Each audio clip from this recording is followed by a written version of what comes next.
ابن القیم کہتے ہیں اللہ تعالیٰ شخصیتوں میں سے رسولوں کو چنتا ہے، اور جگہوں میں سے بھی بعض جگہوں کو اللہ تعالیٰ بعض پر فوقیت دیتا ہے۔ اللہ تعالیٰ نے اسی وجہ سے مکے کو انتخاب فرمایا۔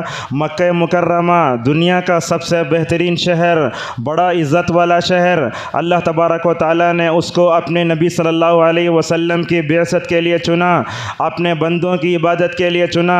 دنیا کے کونے کونے سے لوگ آتے ہیں۔ یہ دیکھیے، اس مقدس شہر میں داخل ہونے کے لیے سارے اپنے کپڑے اتار کر یہ خاص لباس میں احرام میں ملبوس ہو جاتے ہیں، اور پھر ماشاءاللہ اس میں حج یا عمرے کی نیت سے داخل ہوتے ہیں۔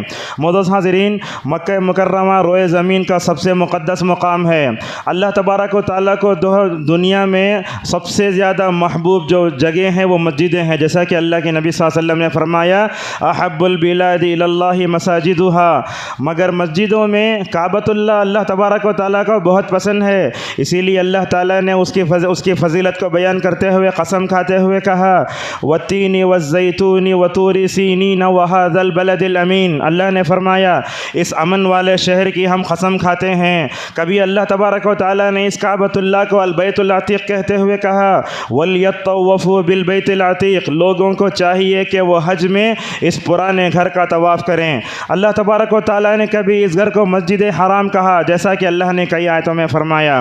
معزز حاضرین، جب ہم کعبۃ اللہ کے بارے میں گفتگو کرنا چاہتے ہیں تو یہ اصل ایسا موضوع ہے، ہر مومن کے ایمان میں اضافہ ہو جاتا ہے، مومن کے کان شوق سے کھڑے ہو جاتے ہیں، اللہ کی محبت میں اس کے دیدار کے لیے آنکھیں ترس جاتے ہیں۔ جنہوں نے اپنے جنہوں نے کعبۃ اللہ کو اور کعبۃ اللہ کو اور بیت العتیق کے ماحول کو اپنے ایمان افروز آنکھوں سے دیکھا تو وہ بہت دوبارہ اس کو دیکھنے کے لیے تڑپ جاتے ہیں۔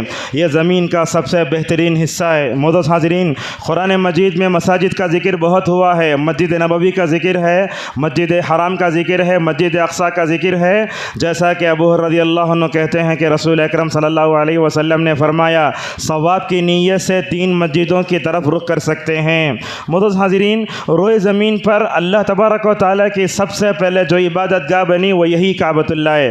ابن حجر رحمہ اللہ کہتے ہیں دنیا میں تو گھر بہت تھے، مگر دنیا میں سب سے پہلا جو گھر بنا وہ کعبۃ اللہ ہے، جیسا کہ کہا ان اول بیت وضع للناس للذی ببکہ، یہاں دیکھیے اللہ تعالیٰ نے مکے کا ذکر نہیں کہا بلکہ اس کا نام دیا بکہ۔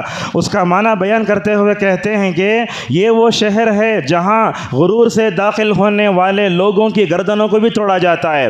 ابرہہ جب یمن میں نقلی کعبہ بنا کے کعبۃ اللہ کو ڈھانے کے لیے نکلا، اللہ تبارک و تعالیٰ نے سورۃ الفیل نازل کر کے بتایا یہ کعبۃ اللہ، یہ مسجد حرام، یہ بیت اللہ اور بیت العتیق کی حفاظت کا ذمہ اللہ تبارک و تعالیٰ کے ہاتھ میں ہے۔ شاعر مشرق ان اول بیت وضع للناس کی ترجمانی کرتے ہوئے کہتے ہیں دنیا کے بت قدوں میں پہلا وہ گھر خدا کا، ہم اس کے پاسباں ہیں، وہ پاسباں ہمارا۔